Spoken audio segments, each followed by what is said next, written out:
Welcome, dear students. Our today's topic for discussion is relative clauses. Dear students, as you know, we had already discussed it is part first. Today we will be discussing it is part second. So now let us start. Dear students, we can use relative clauses to join two English sentences or to give more information about something.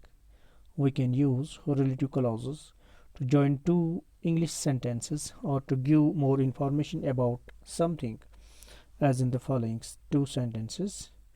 I bought a new car. It is very fast. We can write these two sentences like this. I bought a new car that is very fast. Another example. She lives in New York. She likes living in New York. She lives in New York. She likes living in New York. We can write these two sentences like this. She lives in New York, which she likes. Let me read it again. She lives in New York, which she likes. Now, defining and non-defining relative clause.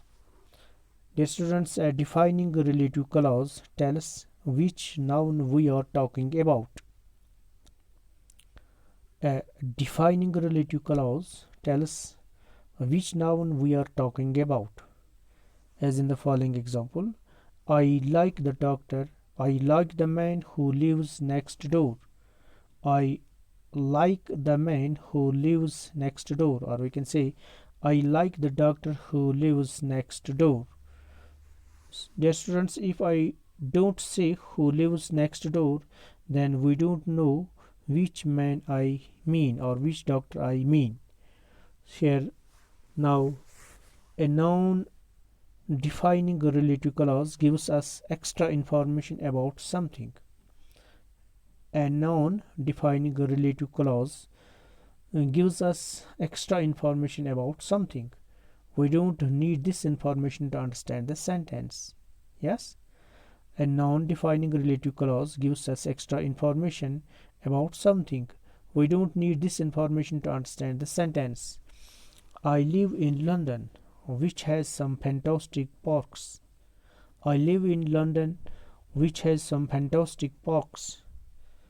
Dear students, everybody knows where London is. So, which has some fantastic parks is extra information, right? Now, defining a relative clause. The relative pronoun is the subject when the relative pronoun is the subject. First, let's consider when the relative pronoun is the subject of a defining relative clause. First, let's consider when the relative pronoun is the subject of a defining relative clause. We can use who, which, or that. We can use who for people. We can use who for people and which for things. Remember it. We can use who for people and which for things, but we can use that for people or things. So we can use that for people or things. We use who for people and which for things, but we can use that for people and also for things. The relative clause can come after the subject or the object of the sentence. We can't drop the relative pronoun. The relative clause can come after the subject or the object.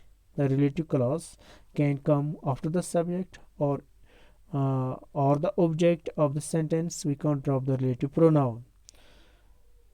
Understand? The relative clause can come after the subject. When the relative clause comes after the subject, or when the relative clause comes after the object, we can't drop relative pronoun there. For example, clause after the object of the sentence. Clause after the object of the sentence. I am looking for a secretary.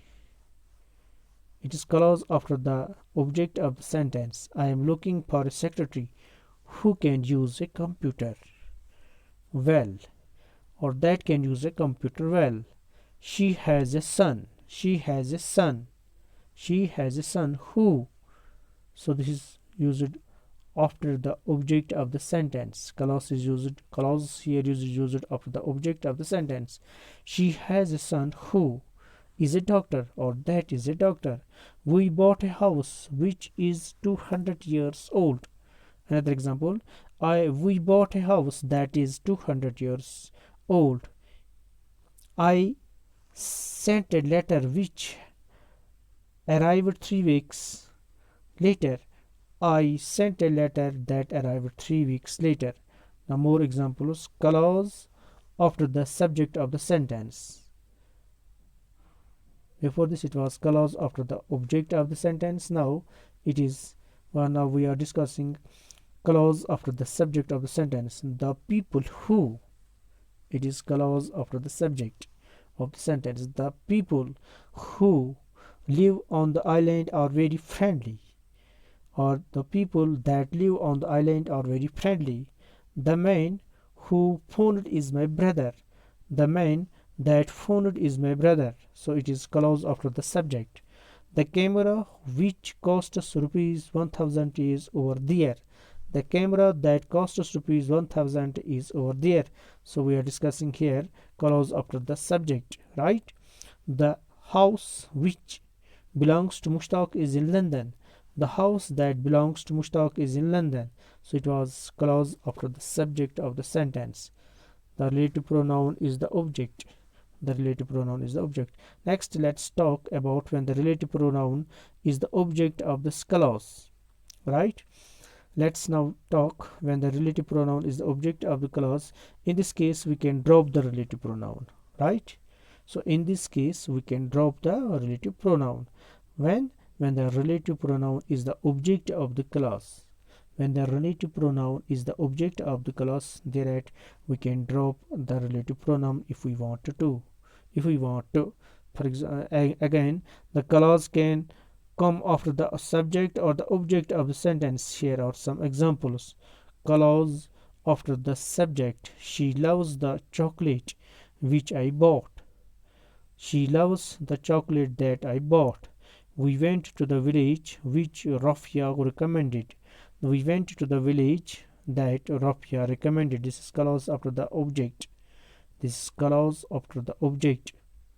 Which I bought, that Rafia recommended, that Rafia recommended. So this is a relative clause. That I bought, this is relative clause. The police arrested a man who Farid worked with. That Farid worked with. Now clause after the subject. The bike which I loved was stolen. The bike that I loved was stolen. The university which she likes is famous. The university that she likes is famous. The doctor who my grandfather likes lives in New York. The doctor that my grandfather liked lives in New York. Now, non-defining relative clause. We don't use that in non-defining relative clause. So we don't use that, right?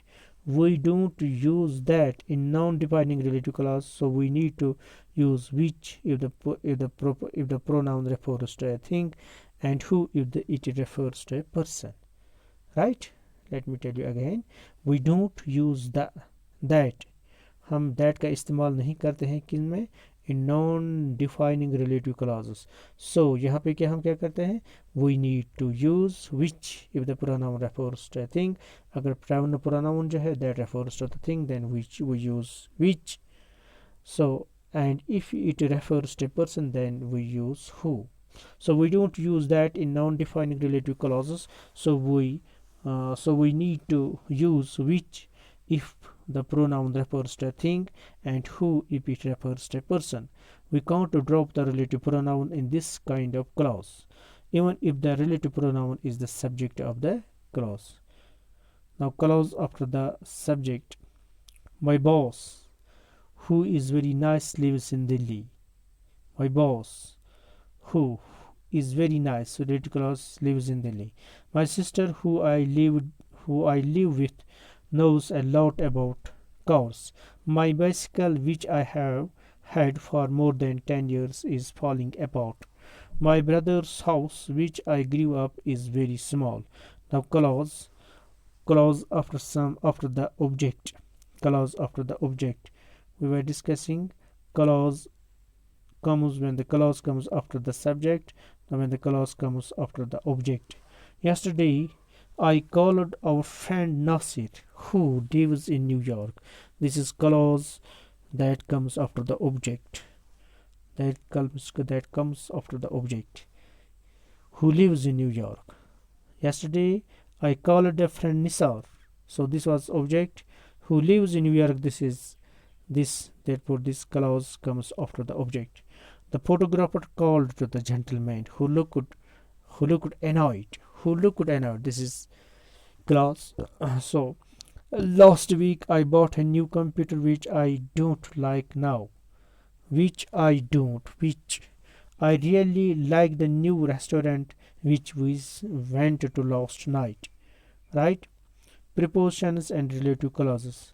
If the verb is in the relative clause needs a preposition, we put it at the end of the clause. Right? If the verb in the relative clause needs a preposition, we put it at the end of the clause. For example, listen to. The music is good. Samir listens to the music. We can write like this. The music which Samir listens to is good. Listens to is good. Work with. My brother met a man. I used to work with the man. My brother met a man who I used to work with, or that I used to work with. Now go to. So we are discussing prepositions and relative clause. If the verb in the relative clause needs a preposition, we put it at the end of the clause. So we are putting it at the end of the clause. Work with. Now go to. The country is very hot. He went to the country. The country which he went to is very hot. He went to go to. Comes from. I visited the city. John comes from the city.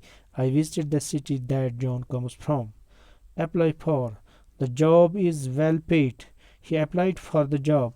We can write like this. The job which he applied for is well paid, or the job that he applied for is well paid. Whose.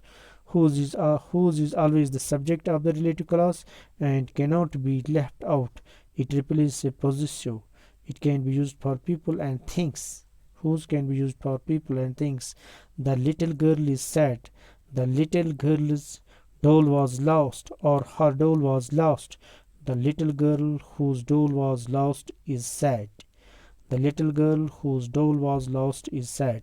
The man is coming tonight. His car is a BMW.